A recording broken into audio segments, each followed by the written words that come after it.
नमस्ते दोस्तों। मैं अपने चैनल के थ्रू ट्राई कर रहा हूँ कि लोग जो है वो स्क्रॉलिंग और जो फ़ोन से बाहर निकले और रीडिंग वापस पकड़े।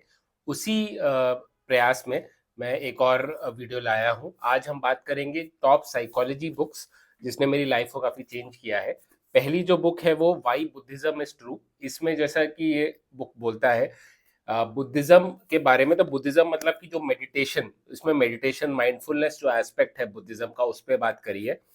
तो उसमें हमें ये बताया है कि क्यों हमें जो थॉट्स आते हैं, जैसे इसमें बात करी गई है कि एवोल्यूशन जो है, एवोल्यूशनरी साइंस आपने पढ़ा होगा, तो एवोल्यूशन की वजह से क्यों हमें काफी तरह के थॉट्स आते हैं। मतलब क्यों अगर हमारा पेट भरा भी हो पर हमारे सामने केक रख दिया जाए तो हमें केक खाने का मन करता है।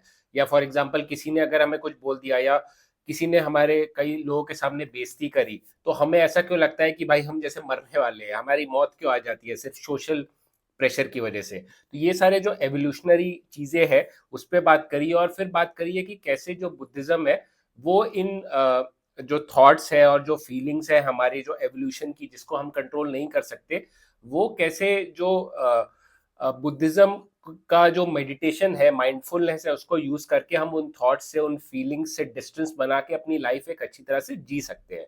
तो ये बहुत ही अच्छी किताब है, मैं आपको जरूर सजेस्ट करूंगा। फिर सेकंड है द मॉलिक्यूल ऑफ मोर। ये डोपामाइन जो हमारा मॉलिक्यूल है, जिसे रिवॉर्ड मॉलिक्यूल भी बोलते हैं। जैसे जो लोग हैं, जैसे ड्रग्स है, जैसे कोकेन, हेरोइन, उसे क्या वो मन में लोग इसके लिए एडिक्ट हो जाते हैं उससे, क्योंकि वो हमारे ब्रेन में वही केमिकल क्रिएट करता है, वही केमिकल बढ़ाता है, जो केमिकल हमें तब मिलता है जब हम कुछ अचीव करते हैं। फॉर एग्जाम्पल, अगर आपके 10th क्लास में 92% आए, आप टॉप किया, जो आपको खुशी मिल रही है, वो खुशी आप थोड़ा सा ड्रग ले लोगे तो वो खुशी आपको वैसी मिल जाएगी बैठे बैठे। तो ये जो डोपामाइन है, इसकी वजह से ये जो रिवॉर्ड वाला जो केमिकल है, उस पर ये किताब है। बट ये सिर्फ ड्रग्स तो ठीक है कि आप रिवॉर्ड आपको मिलेगा, और रिवॉर्ड कोई भी इंसान कुछ भी करता है लाइफ में रिवॉर्ड के लिए करता है कि हाँ लाइफ में से कुछ मिलेगा। तो ये बहुत बड़ा मोटिवेशन होता है रिवॉर्ड। और डोपामाइन तुम कह सकते हो कि लाइफ में मोटिवेशन के बारे में, अगर तुम कहीं कोई बोलता होगा ना कि मोटिवेशन नहीं है, तो उनका डोपामाइन कम है। तो डोपामाइन को नेचुरली आप कैसे बढ़ाओ, एंड ऑल्सो इसमें बहुत अच्छे अच्छे इंसाइट्स है। ये बहुत ही मैंने सिंपल तरीके से बताया है। पर डोपामाइन से और क्या इश्यूज होते हैं डोपामाइन की वजह से, जैसे जो लोग ओवर थिंकर या ओवर एम्बिशियस होते हैं, या कितने सारे लोग हैं जो मतलब बहुत ज्यादा रिलेशनशिप के बाहर जो चीट करते हैं, चीटिंग वगैरह का भी उन्होंने बताया कि डोपामाइन कहीं ना कहीं जाके उसको अफेक्ट करता है। तो बहुत ही अच्छी बुक है ये रिवॉर्ड के हिसाब से। रिवॉर्ड के अलावा बाकी कई सारी चीजें जो है बहुत अच्छी तरह से बताई गई है। फिर ये किताब है फ्लो। फ्लो जो किताब है उसमें ये बताया गया है कि कैसे आप जो फोकस, मतलब जो आप काम कर रहे हो उस पर आप 100% कैसे फोकस कर सकते हो, कैसे आप उस जोन में आ सकते हो। जब आप क्रिकेट खेलते होगे कभी, तो आपको होता है ना कि क्रिकेट खेलते खेलते आप सब कुछ भूल जाते हो, सिर्फ बॉल पे आपका ध्यान होता है। या जब हम सुनते थे महाभारत की कहानियां कि अर्जुन जो है वो उनका फोकस सिर्फ चिड़िया की आंख पे जो होता था, तो वो वाला जो फोकस है, उस जोन में आने को वो फ्लो कहते हैं। जैसे कई सारे क्रिकेटर, स्पोर्ट्स पर्सन बोलते हैं ना कि मैं उस टाइम फॉर्म में था, या वो था। तो उस टाइम क्या होता है कि जब आप क्रिकेट खेल रहे हो तो आपके दिमाग में कोई थॉट, फीलिंग कुछ नहीं, आप सिर्फ वो बॉल हो और आप वो बैट, आप बन जाते हो बैट और आप खेलते हो। तो वो जो जोन में आना, उस जोन में कि जहाँ पे कोई डिस्ट्रैक्शन नहीं है और आप पूरा अच्छी तरह से काम कर रहे हो, उस जोन को फ्लो कहते हैं। और उसके बारे में जो रिसर्च हुई है, और बहुत ही अच्छी किताब है। ठीक है, मैं बहुत ही सिंपल समरी देता हूँ, पर इस किताब में मतलब ये बता रहा हूँ कि ये जो पन्नों में इतना ज्ञान है कि मतलब सरोवर भर जाएगा। ऐसे बहुत सारे भोपाल की जो लेक्स है ना वो भर जाएंगी, इतना ज्ञान है इसमें। फिर the righteous mind. The righteous mind जो किताब है वो मोरल फिलॉसफी के ऊपर है, मोरल साइकोलॉजी के ऊपर है कि कैसे हमारे मोरल्स बनते हैं। कई बार होता है ना कि कई लोगों के लिए थॉट है कि जैसे कई सारे समाजों में होता है कि नहीं नहीं, जो लड़कियों को है ना घूंघट ही पहनना पड़ेगा, या कई समाज में घूंघट नहीं है। तो कौन सा सही है कौन सा गलत है, ये मोरालिटी आती कहाँ से है? इसमें बेसिकली ये बोला जाता है कि जो मोरालिटी है वो इमोशन होता है, और उसको जब हम बोलते हैं कि ये मोरालिटी, ये सही है ये गलत है, वो लॉजिक करते हैं। मतलब हमारे माइंड में मोरालिटी का एक स्विच ऑलरेडी बनी हुई है, पर वो स्विच कितनी दबनी है, पूरी दबनी है, आधी दबनी है। जैसे कई सारे कंट्रीज है, जैसे मिडल ईस्ट की कंट्री, सऊदी अरेबिया वगैरह, अफगानिस्तान, वहां पे आई थिंक मोरालिटी की जो स्विच है बहुत दबी हुई है। बट कई सारी कंट्रीज है, लिबरल कंट्रीज है, उसमें मोरालिटी का वो अलग है। जो कई सारी कंट्रीज में तो यार लड़कियां जो है पैंट्स पहन रही है, पैंट पहन रही है जो लड़के पहनते हैं, तो वही उसमें हो जाएगा, बवाल हो जाएगा उसमें।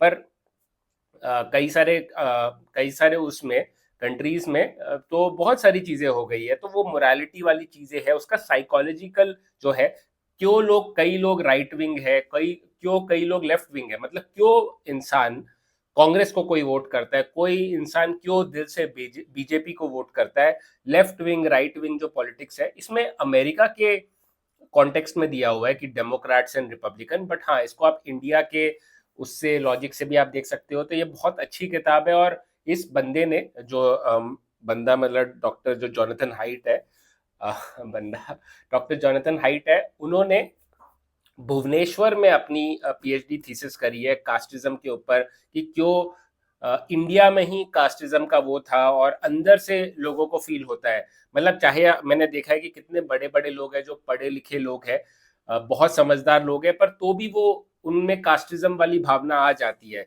तो ये क्यों होता है, क्यों ऐसी साइकोलॉजी हमारी काम करती है जो लॉजिक से नहीं समझाई जा सकती, इमोशन से। तो ये किताब है, बहुत ही अच्छी किताब है, द राइटियस माइंड। आप जरूर देखिए, जरूर पढ़िए। आजकल सब कुछ देखना ही होता है, तो मेरे मुंह से भी। माइंडसेट किताब है डॉक्टर कैरल एस ड्वेक की, जिसमें ये बोला गया है कि दो तरह के माइंडसेट होते हैं, एक फिक्स माइंडसेट और ग्रोथ माइंडसेट। और क्यों ग्रोथ माइंडसेट अगर आप अपनाओगे तो लाइफ में आप बेहतरी करोगे, बेटर करोगे। तो ये किताब आप जरूर पढ़ सकते हो। उसमें मैंने पहले भी वीडियोस में बोला हुआ है इसके बारे में, तो जरूर आप पढ़िए।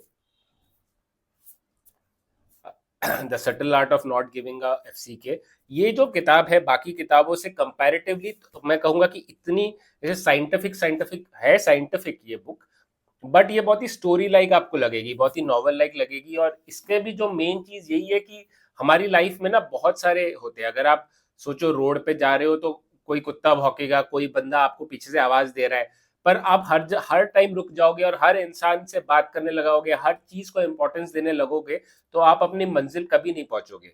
तो इस किताब का मेन आइडिया यही है कि आपको अपनी वैल्यूज, उस वैल्यूज के हिसाब से चलना चाहिए, ना कि जो दुनिया आपको बोल रही है।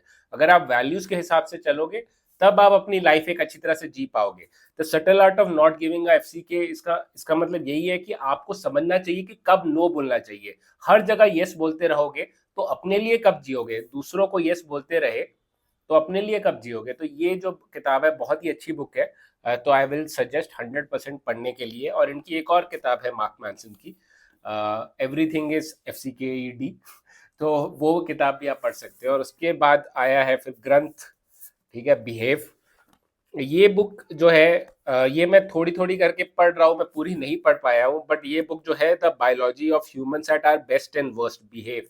इसमें क्या है, बायोलॉजी के ऊपर है कि अगर जब आपको गुस्सा आता है, आप एंग्शियस होते हो, तो आपके हार्मोन्स क्या, न्यूरोकेमिकल्स क्या होते हैं, और आपके न्यूरॉन्स में क्या होता है, आपकी बॉडी में क्या होता है। इस बुक में ये बोला गया है कि ऐसा नहीं है कि सिर्फ आप थॉट, आप कुछ भी चुनते हो तो इसका मतलब ये नहीं है कि सिर्फ वो सब कुछ आपका ही फ्री विल है, मतलब सब आपने ही सोचा है। आपकी जो बायोलॉजी है वो भी अफेक्ट करती है। इस किताब में एक चीज है कि अगर कोई इंसान है जिसने गरम ग्लास पकड़ा हुआ है, मतलब कि गरम चाय का ग्लास पकड़ा है, तो वो बंदा ना, अगर उससे कोई ओपिनियन बोलोगे आप किसी के बारे में कि अरे मैं अच्छा कर रहा हूँ कि नहीं, तो उस पर ज्यादा चांसेस है कि वो अच्छा बोलेगा। क्योंकि जब वो गर्म जो टेम्परेचर है उसकी वजह से इंसान थोड़ा मेलो हो जाता है, थोड़ा खुश हो जाता है। बट अगर उसके हाथ में ठंडा ग्लास होगा तो वो ठंडे टेम्परेचर की वजह से वो बंदा थोड़ा आपको खट्टा सुना सकता है।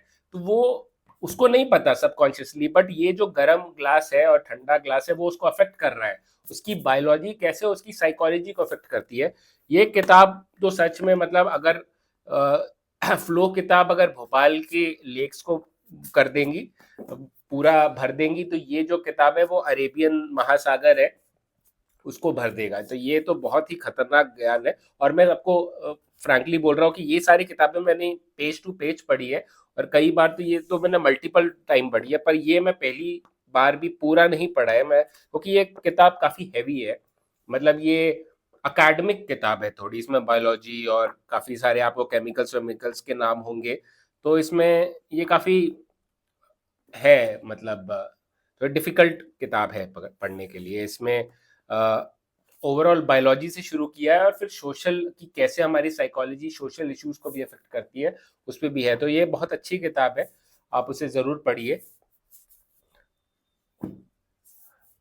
ये मेरा सुपरमैन का कार्ड निकला है, ये बुकमार्क की तरह मैं यूज़ करता हूँ। तो थैंक यू दोस्तों, मेरी वीडियो एंड तक देखने के लिए। एंड ऐसे ही मैं ये बुक्स आपको ना फ़ायदा करेगा, आपको ओसीडी एंग्जाइटी चाहे कुछ भी हो या आप नॉर्मल भी हो, लाइफ में अच्छा करना चाहते हो, तो ये बुक्स आपको हेल्प करेंगी। तो थैंक यू मेरे साथ बने रहने के लिए। एंड लाइफ में कोई भी इशू हो, परेशानी हो, तो घबराओ मत, डटे रहो, कीप फाइटिंग।